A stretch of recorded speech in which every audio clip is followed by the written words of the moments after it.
نستعينه ونستغفره ونعوذ بالله من شرور أنفسنا ومن سيئات أعمالنا من يهده الله فلا مضل له ومن يضلل فلا هادي له أشهد أن لا إله إلا الله وحده لا شريك له وأشهد أن محمدا عبده ورسوله أما بعد اللهم آت نفسي تقواها وزكيها أنت خير من زكاها أنت وليها ومولاها. Alhamdulillah antum, pertama kita syukur pada Allah. Dengan limpah kurnianya kita dapat bersama lagi antum dalam majlis ta'lim dalam keadaan alhamdulillah sihat wal afiat.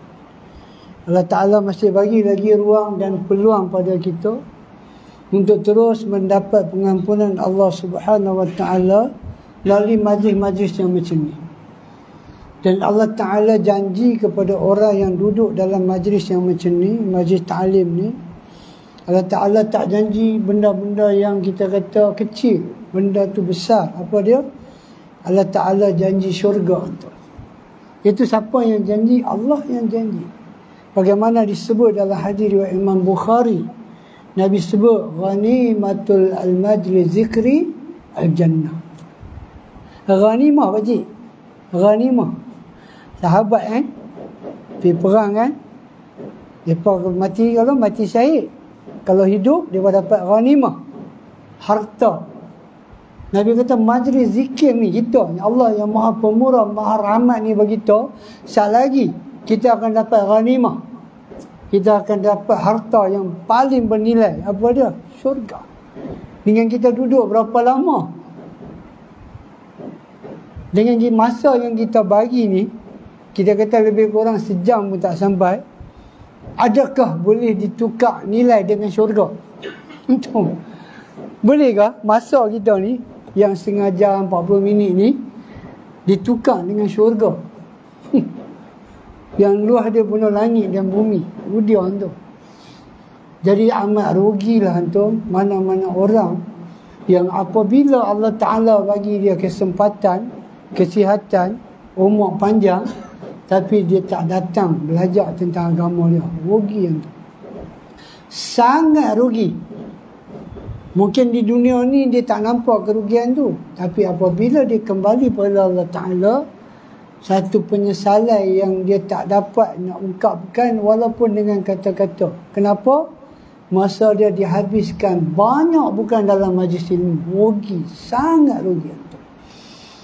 Baik antum, mari kita ambil satu pelajaran daripada satu ayat Quran, surah Az-Zumar ayat 30. Kita ambil pelajaran daripada ayat Allah. Firman Allah Ta'ala, innaka mayitun wa innahum mayitun. Allah Ta'ala kata, Muhammad, innaka mayitun. Muhammad, sesungguhnya engkau akan mati. Kekasih Allah, Habib Allah, Rasul utusan Allah. Akhirnya, Allah Ta'ala kata kat Nabi SAW, innaka mayitun. Engkau akan mati, Muhammad. Dalam hadis lain, hadis Jibril datang jumpa Nabi. Jibril katakan Nabi, wahai Muhammad, cintalah siapa yang kamu suka, yang kamu cinta, tapi kamu akan berpisah daripadanya. Tengok, hiduplah macam mana yang kamu nak hidup, tapi kamu akan ditanya tentang bagaimana kehidupan kamu. Tengok ni ayat ni pula kata, Muhammad, engkau akan mati. Wa innahum mayitun, mereka juga akan mati.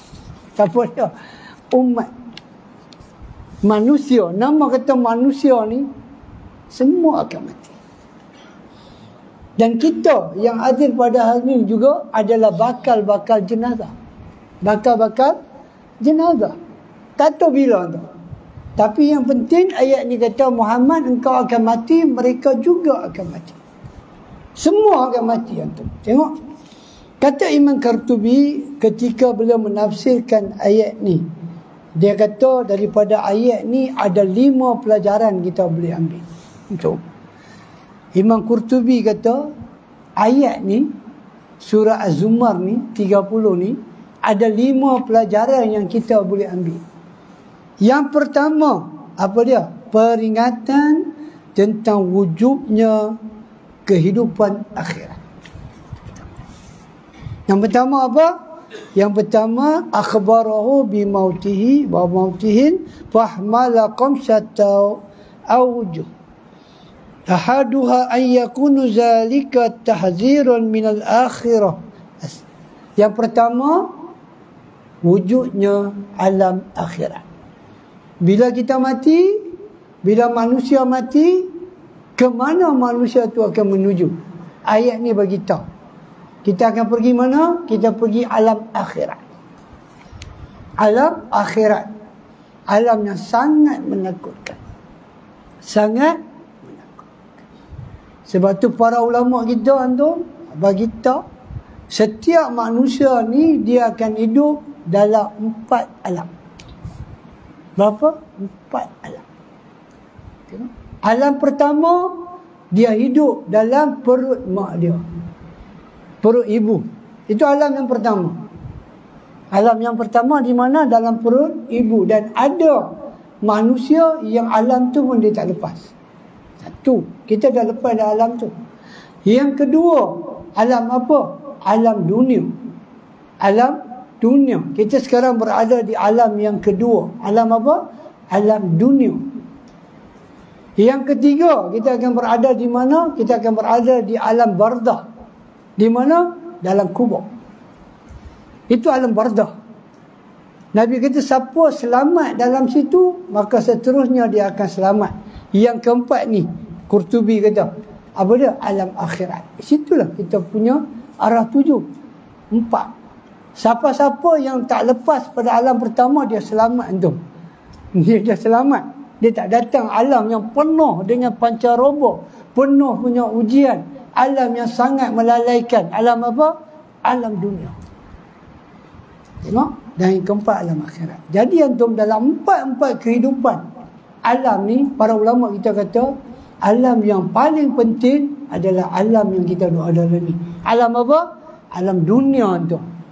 Bagaimana kita hidup dalam dunia ini, dia akan menentukan kehidupan kita dalam kubur, seterusnya akan menentukan kehidupan kita ke akhirat, syurga atau neraka. Jadi sangat penting alam yang kedua ni. Allah Ta'ala bagi kita ruang peluang, kita ada alam ni, alhamdulillah. Kita kena minta Allah Ta'ala istiqamahkan kita, istiqamahkan kita, keluarga kita, supaya tidak lalai dengan alam kedua ni. Yang kedua, apa dia? Diingatkan. Ayat ni memberi peringatan, kata Imam Qurtubi, ataupun memberi semangat untuk kita lebih beramal. Kedua. Ayat ni nak beritahu apa? Ayat ni nak beritahu apa? Kalau kita akan kembali ke alam akhirat, maka semangat untuk beramal, semangat untuk buat baik, semangat untuk tinggal maksiat, mestilah datang tu. Mesti ada peringatan. Kita kena ada semangat untuk menambahkan amal apa? Amal baik. Sebab apa? Sebab kita nak pergi alam kubur, alam akhirat. Kita dah tahu dah. Ayat ni dah beritahu dah. Allah dah beritahu. Qurtubi kata sepatutnya ayat ni menjadi semangat untuk kita menambah kebaikan demi kebaikan, amalan demi amalan. Ayat ni sepatutnya menyebabkan kita jadi manusia yang mana sentiasa berfikir bagaimana untuk rebut kebaikan-kebaikan yang ada dalam agama ni supaya kita selamat di alam kubur, seterusnya alam akhirat. Yang ketiga, kata Imam Qurtubi, ayat ni memberi peringatan akan kematian Nabi sallallahu alaihi wasallam. Nabi ni antum kekasih Allah, Habib Allah, orang yang Allah kasih. Perlukah Allah Ta'ala nak berturun ayat ni kepada Nabi? Nak bagi peringatan kat Nabi, jangan lalai, nanti kamu akan mati. Nah, Qurtubi bagi tahu ayat ni nak bagi peringatan apa? Tentang kematian Nabi. Tengok, dahsyat tak? Dahsyat. Nabi yang hidup dengan begitu, antum kata, para ulama kita kata apa? Uswatun hasanah. Laqad kana fi Rasulillahi uswatun hasanah. Ma makna uswatun hasanah? Kata Imam Ibn Katsir, apa makna uswatun hasanah? ketika dia menafsirkan ayat ni, apa makna suatun hasanah? La syarra fihi, la syarra fihi. Tak ada sikit pun keburukan pada diri Nabi. Dahsyat. Semuanya kebaikan antum. Tapi masih diberi peringatan tentang apa? Kematian. Dahsyat. Yang keempat, agar umat tidak berselisih faham tentang kematian Nabi sallallahu alaihi wasallam. Nanti umat tak boleh terima. Kata Nabi mati. Dia tak boleh terima. Ayat ni nak beritahu apa? Imam Qurtubi beritahu yang keempat, ayat ni nak beritahu Nabi ni juga manusia dan Nabi juga akan menemui kematian. Itu 4 pelajaran yang Imam Qurtubi kata kita boleh ambil. Ada satu lagi antum. Yang kelima apa dia? Agar Nabi SAW mengetahui bahawa Allah Subhanahu Wa Taala menganggap sama semua hamba-Nya meskipun berbeza dalam keutamaan. Semua itu bermakna agar memperbanyakkan gembira dan mengurangkan rasa sesal. Ayat ni nak beritahu apa? Walaupun Nabi ada keutamaan, kemuliaan, tapi bab menghadapi kematian semua sama. Tak ada beza.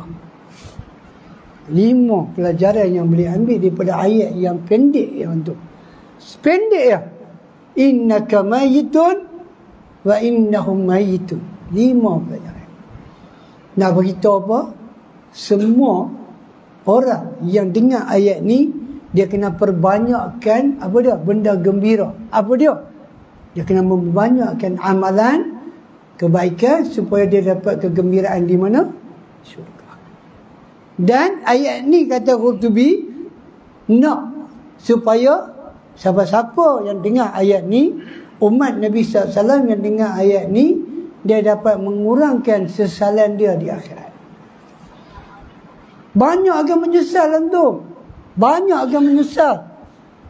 Quran sebut dalam surah Sajadah yang pagi-pagi selalu kita duk baca hari Jumaat, yang dia bukanlah menjadi sunnah untuk dibaca pada setiap hari Jumaat.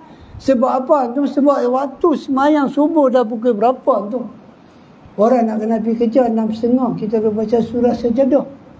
Dan tidak ada sunnah Nabi membaca surah Sajadah 3 rakaat. Tak ada. Potong ayat. Tak ada. Nabi tak pernah buat lagu tu.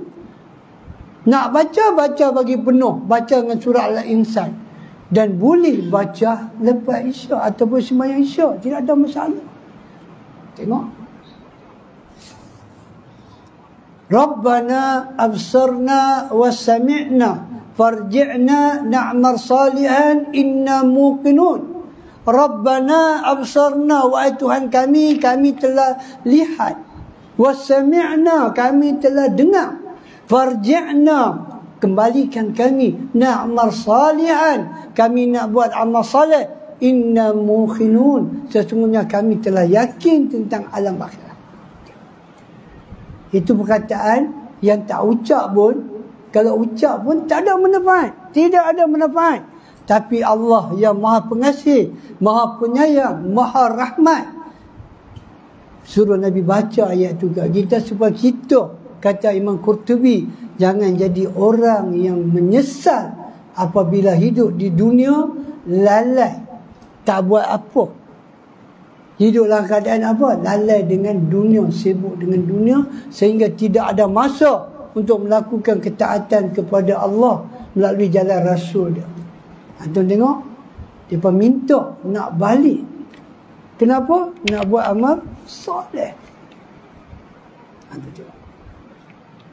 Quran bagi tahu dalam surah Munafiqun, la tulhikum awalukum wala auladukum an zikrillah. Janganlah kamu dilalaikan oleh harta dan anak-anak kamu daripada ingat Allah.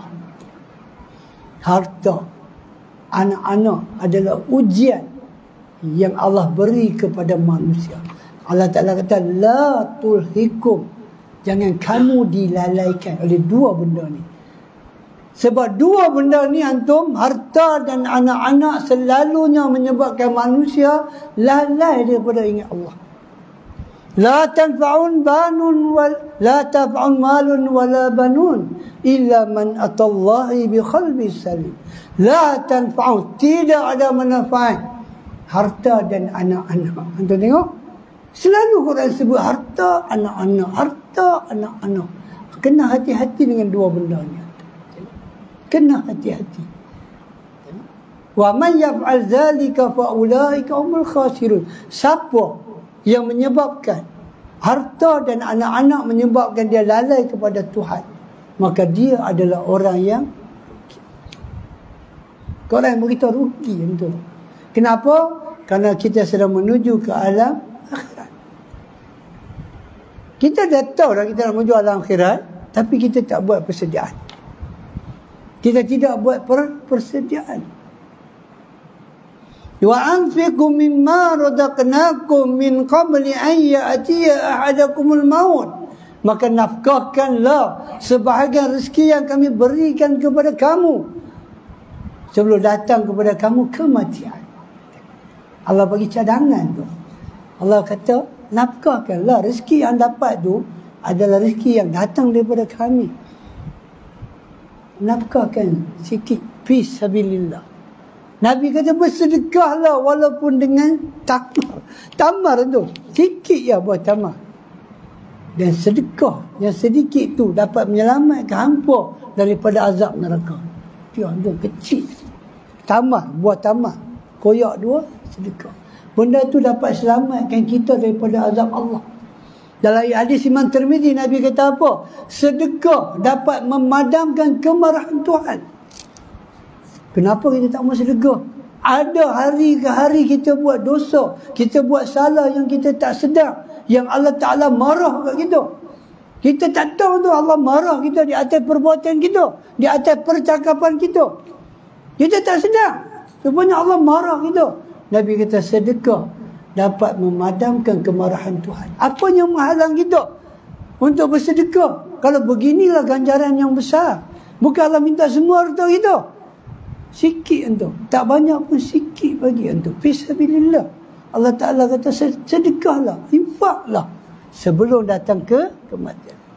Fayaqula Rabbi laula akhartani ila ajalin qarib. Boleh tak?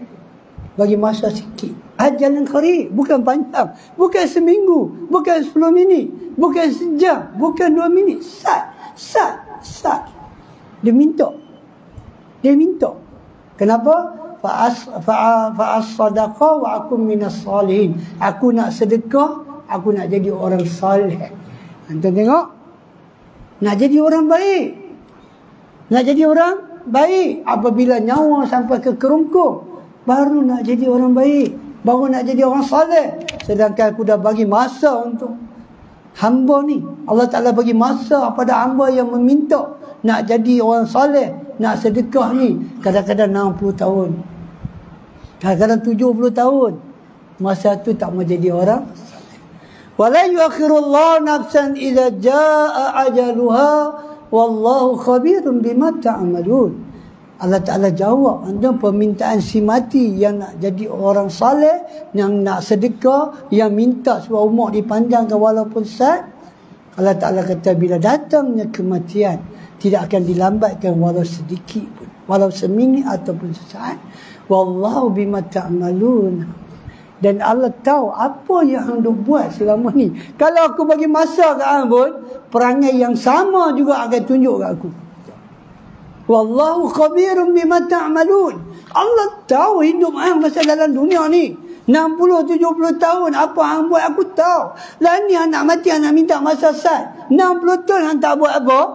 Dalam masa 2 saat 3 saat nak buat baik, anak sedekah. Aku tahu apa hidup macam mana. Aku tahu. Aku bagi masa kan, aku bagi kesihatan kan, aku bagi rezeki kan. Selama 60 tahun 70 tahun aku tahu kehidupan macam mana. Dan ni anak minta aku masa sikit, anak kata nak jadi baik, anak kata nak sedekah. Tidak ada masa, tidak ada ruang, tidak ada antum, tidak akan ditangguhkan. Sebelum datang benda tu antum, maka ayat ni daripada surah Az-Zumar ni memberi pelajaran kepada kita antum tentang apa? Tentang kita semua akan menghadapi kematian pasti. Dan kita akan melalui alam kubur, kita akan melalui alam akhirat. Pasti. Itu benda yang pasti. Maka, kata Imam Qurtubi, perbanyakkanlah amal soleh supaya kita gembira di akhirat sana, dan supaya kurang sesalan kita di sana. Supaya kurang sesalan kita di sana. InsyaAllah antum itu sebagai mukadimah. Semoga saya antum yang baca pada antum ayat-ayat Quran, tafsiran-tafsiran daripada para imam mufassirin, saya sendiri kena buat benda tu antum. Siapa yang dengar dan dia ambil pelajaran, dia buat, dia akan gembira, dia tidak akan menyesal. Betul antum. Dan hadis Bukhari Nabi sebut antum begitu jelas. Penghuni neraka terkejut dengan seorang ahli neraka yang mana dicampur, berputar-putar dalam neraka dengan dia punya orat, usus-usus perutnya semua terkeluar tu, putar dalam neraka. Penghuni neraka terkejut. Penghuni neraka kata, bukankah hang ni yang menyuruh kami berbuat baik? Macam mana tiba-tiba hang boleh masuk neraka? Tengok, aku suruh kamu buat baik, tapi aku sendiri tidak melakukannya. Atamuruna an-nasa bil birri wa tansawna anfusakum? Adakah kamu suruh manusia buat baik, kamu lupa diri kamu sendiri? Wa na'udzubillah min dzalik antum. Begitu banyak ancaman-ancaman untuk para dai, para pendakwah tu. Banyak ancaman tu. Dia sepertinya mengisapkan para dai, para pendakwah supaya lebih berhati-hati antum. Bahaya antum, sangat bahaya. Baik antum, kita tengok kitab kita antum. Kita tengok hadis ke-502 daripada Aisyah radhiyallahu anha. Hadis ini riwayat Aisyah radhiyallahu anha. Mari kita tengok sama-sama antum hadis dia.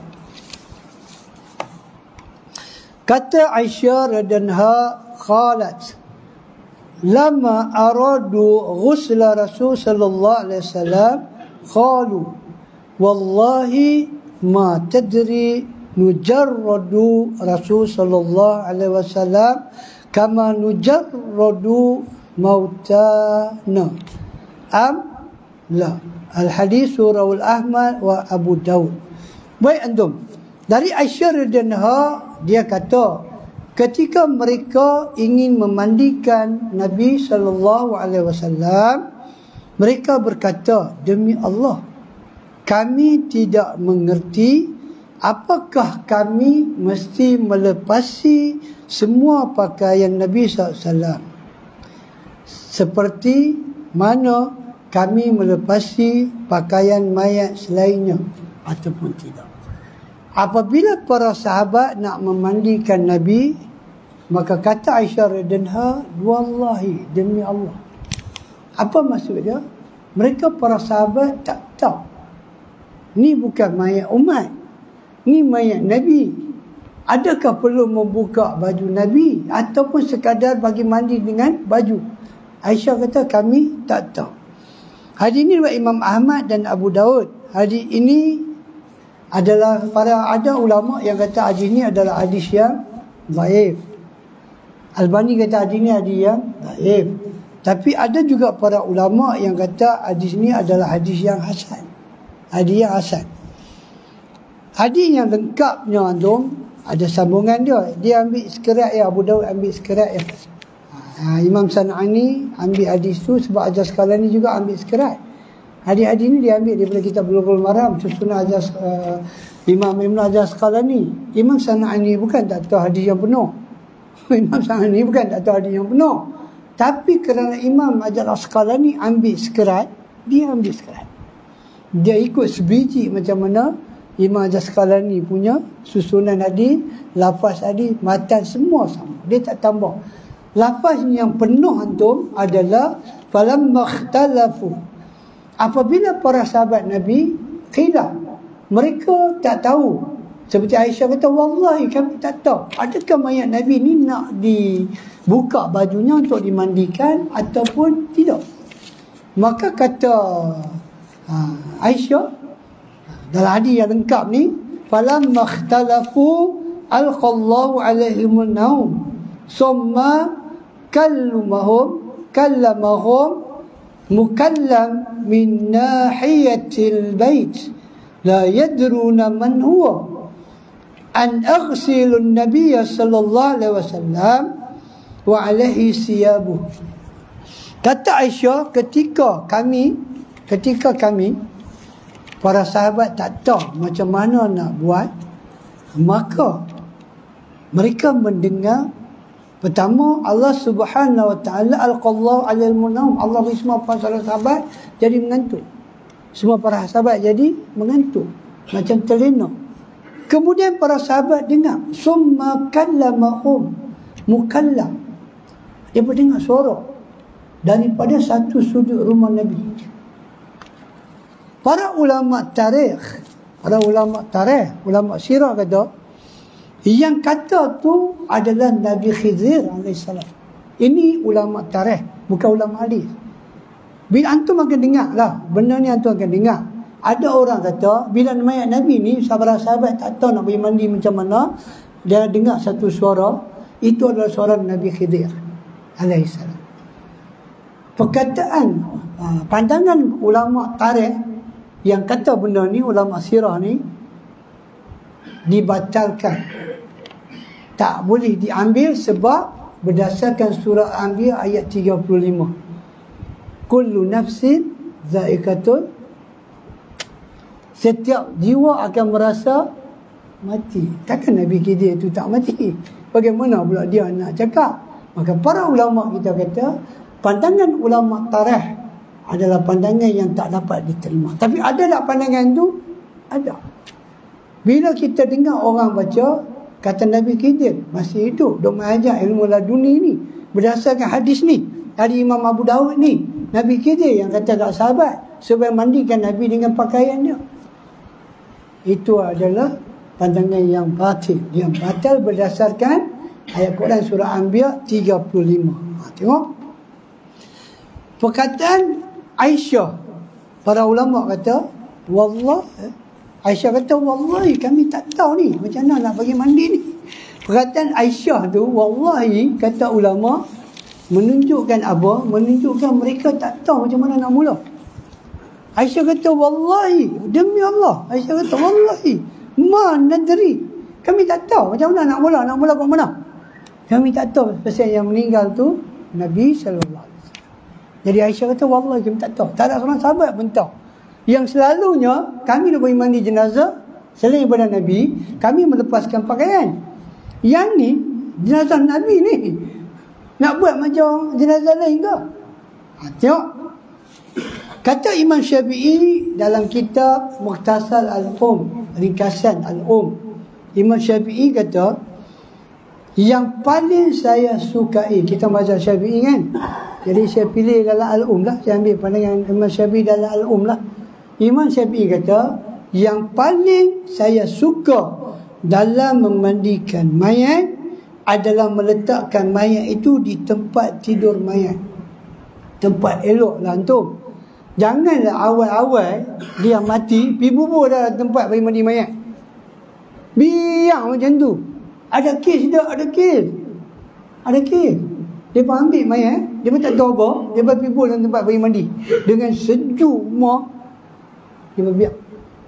Tak. Imam Syafi'i kata kalau boleh bagi mandi tempat mana?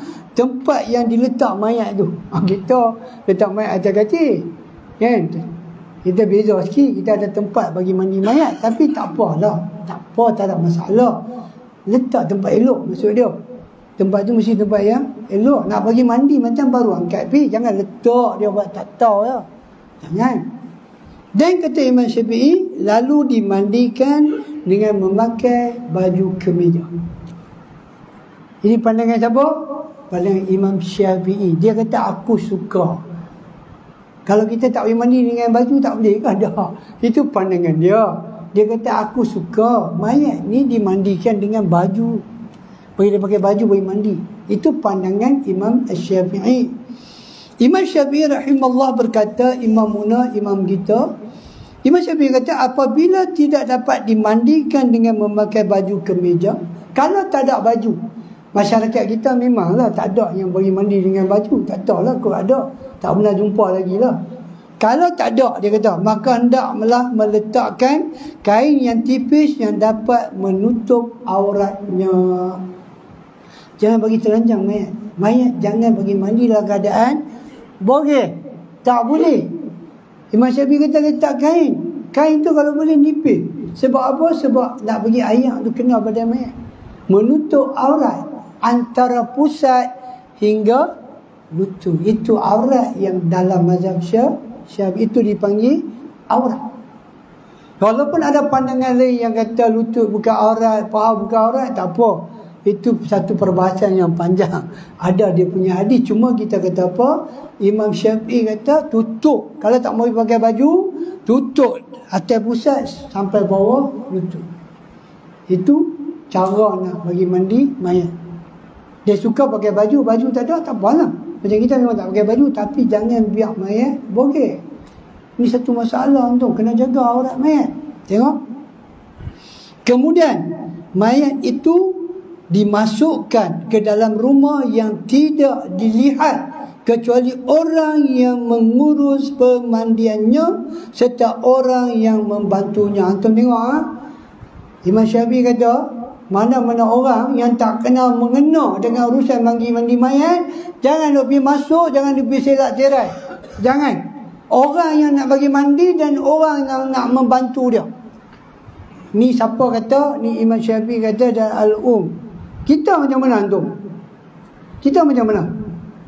Kita masyarakat kita yang kata bermazhab Syafi'i rahimahullah, macam mana?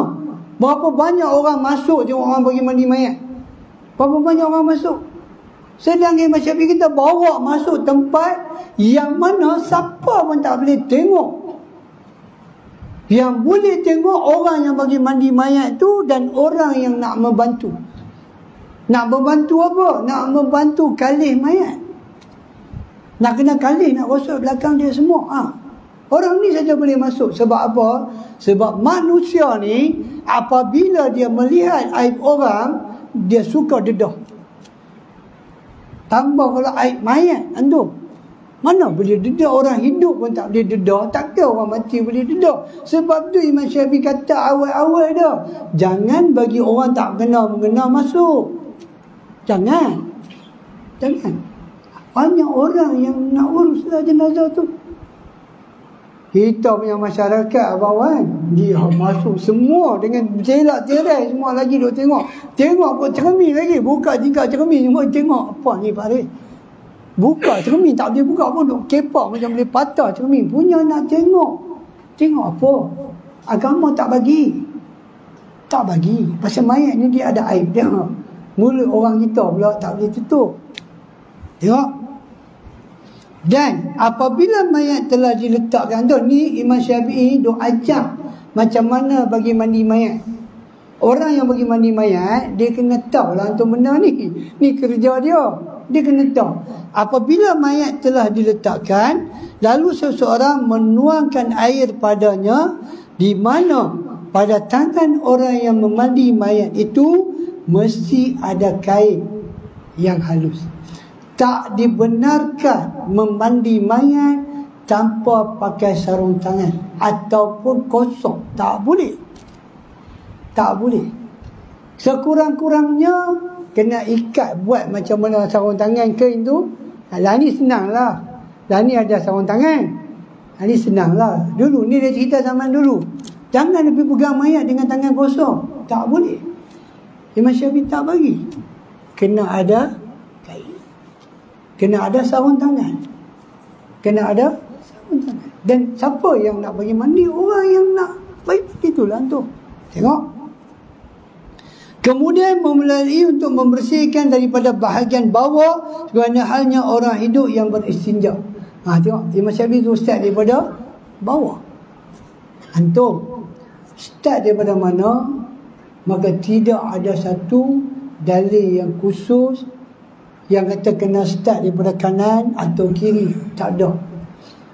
Dan walaupun Nabi sebut pada Ummu Atiyah, nanti kita akan sampai pada hadis seterusnya lepas ni, bilangan bagi mandi mayat.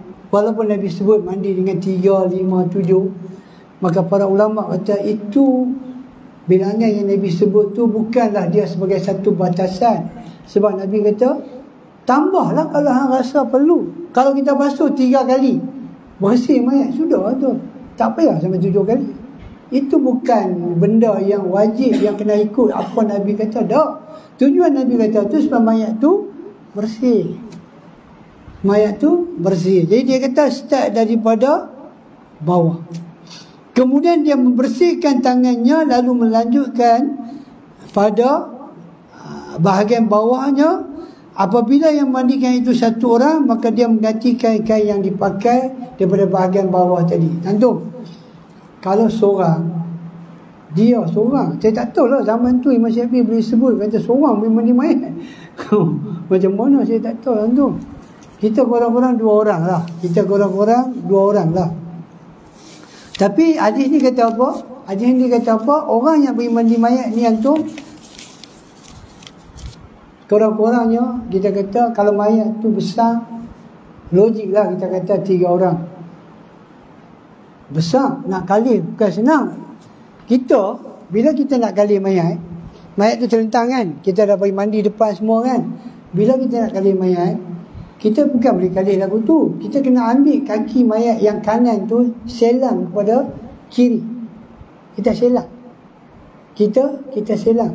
Oh, kita senang tolak dia akan terkalin tu. Dan satu orang yang duduk belah sana, dia pegang mayat tu. Yang belah tolak tu lah yang kena sabun. Antum kena tahu sebab cara pergi mandi, antum kena pergi kerusul. Tapi kerusul tak boleh. Antum kena pergi kerusul, praktikal antum baru boleh tahu bagaimana nak bagi mandi jenazah. Baik antum, kata Imam ni kita punya kitab Mughni Mukhtas, Imam yang punya kitab Mughni Mukhtas, kita punya Ibnu Qudamah kata apa antum? Dia kata dianjurkan untuk menanggalkan pakaian mayat agar tidak keluar sesuatu yang dapat merosak atau mengotorinya. Kemudian ditutup dengan kain yang dapat menutup seluruh tubuhnya. Imam Ibn Qudamah kata, apabila satu orang tu mati, pakaian dia kena tanggal. Pertama, pakaian dia kena tanggal. Mayat Nabi ni dia lain dengan mayat yang lain. Dia tak sama tu. Mayat Nabi ni dia khusus untuk Nabi. Sebab tu sahabat kata, selalunya pada perkataan sahabat, mayat-mayat yang lain ni kami akan buka baju. Mayat-mayat lain kami akan buka baju. Nabi ajak buka baju, tutup dengan kain. Masalah dia ni, mayat Nabi jadi masalah. Sebab tu dia kata, para sahabat kata apa? Para sahabat kata seperti Ibnu Qudamah kata, daripada perkataan sahabat tu kita dapat tahu apa? Kita dapat tahu mayat bila dia meninggal, kita buka baju dia. Kita jangan buat macam mayat Nabi SAW. Kita jangan tinggal dia dengan baju. Sebab apa? Dia akan ada kotoran-kotoran yang keluar. Jadi untuk mengelakkan benda tu jadi fitnah, kita tukar. Kita tukar apa? Kita tukar baju mayat. Kita kena buat apa? Kita macam saya beritahu hari tu, kita kena masak ayat suam. Jangan pandai, kita kena lap. Kita kena tukar segala cadar, kain semua bubur elok-elok. Lepas tu kita letak kain mayat elok-elok, baru kita tutup mayat semua. Kita jangan biar dia macam tu. Macam tu. Dan kadang-kadang kita kata kesian tu, kita pergi tengok ada mayat atau jenazah yang anak-anak ni dia tak tahu apa pun dia tak buat dengan pakaian tu lah. Dengan mulut dia tengah-tengah lagu tu lah. Dengan tangan apa pun tak ikat macam tu lah. Tak tahu nak buat apa tu. Berapa banyak hari ni jenazah ibu bapa yang kita kata apa, yang dibiak macam tu oleh anak-anak. Sebab apa? Sebab bukan anak-anak tak mau buat, anak-anak tak tahu. Dia pergi cari orang masjid. Dia pergi cari orang masjid. Padahal kat orang masjid tu belum kata macam-macam. Ini tu, kat orang masjid ni tak ada nak kata apa-apa pun. Orang masjid ni macam mana lah, tak bagus lah, panggil tak elok lah, apalah. Tapi bila ada kematian, dia baca cerita apa? Bila orang masjid tak pergi pula, tengok ada mayat pun tak pergi, Tengok. Mai bising kat tangga meja. Pagi. Sambil hantar nasi lemak, sambil mai bising. Tengok. Apalah mayat di atas mengurusi tak pergi. Tengok. Padahal tak tahu apa pun. Orang dah pergi lagi awal dah. Dah pergi tanya dah. Mereka dah kata dah. Tak apa, tak lagi lepas Zuhur semayang mayat di rumah. Kita pergi kata, mai kita semayang lah ni. Mayat Malaysia dah kata sehari lepas Zuhur baru kita semayang. Kita mai semayang. Lepas tu kita pergi balik rumah. Pasal mereka kata lepas Zuhur, mereka dah semayang. Mayat nak keluar dah. Lepas tu mereka kata apa? Mayat pun tak pergi. Buat tak tahu. Anda tengok. Hidup dengan fitnah. Fitnah pula siapa? Fitnah pula ahlul miskin. Oh ni, tak ada kerja lain ke? Tak ada kerja lain ke? Mai tanya. Pasal apa jenazah hari tu tak nampak muka? Mai tanya. Kita boleh bagi penjelasan. Ni dah 1000. Bila 1000 antum jadi apa antum, maka jadi masalah lah antum. Dia tak tahu ikut kepala dia 1000. Tengok. Baik. Ketika Nabi dimandikan, riwayat menyebut siapa yang pangku Nabi, ada berapa pandangan tu. Yang pertama, Ali radhiyallahu yang memangku mayat Nabi ketika dimandikan. Ini adalah pilihan Imam San'ani, penulis kitab kita ni, pensyarah kitab ni. Dia kata mayat Nabi, Ali yang pangku ketika dimandikan. Dua, pandangan yang kedua kata siapa? Al-Abbas, bapa kepada Ibnu Abbas, pak menakan Nabi. Tengok. Ketiga, siapa dia? Al-Fadl. Siapa dia Fadl ni? Abang kepada Ibnu Abbas. Abang kepada Ibnu Abbas. Jadi kesimpulannya, kita kata apa? Para ulama tak dapat pasti betul-betul siapa yang pangku. Baik. Pertama, kesimpulan daripada hadis ni, pertama, boleh memandikan mayat dengan pakaian atau tanpa pakaian. Kesimpulan dia. Nak bagi pakai baju boleh mandi pun boleh. Tak mau bagi pakai baju pun boleh. Tapi kena tutup dengan kain ketika bagi mandi. Tak boleh telanjangkan mayat. Yang ketiga, dia kata apa? Yang kedua, makruh memandikan mayat tanpa berlapik. Tak disukai orang bagi mandi mayat ni guna tangan kosong. Tak boleh. Makruh, dibenci. Jangan pegang mayat dengan tangan kosong. Kurang-kurangnya sapu pegang apa? Kain halus atau sarung tangan. Dan ni senang, sarung tangan letak. Yang ketiga, mesti meletakkan mayat di tempat yang sepatutnya ketika memandikan mayat. Yang keempat, keharusan isteri memandikan jenazah suami.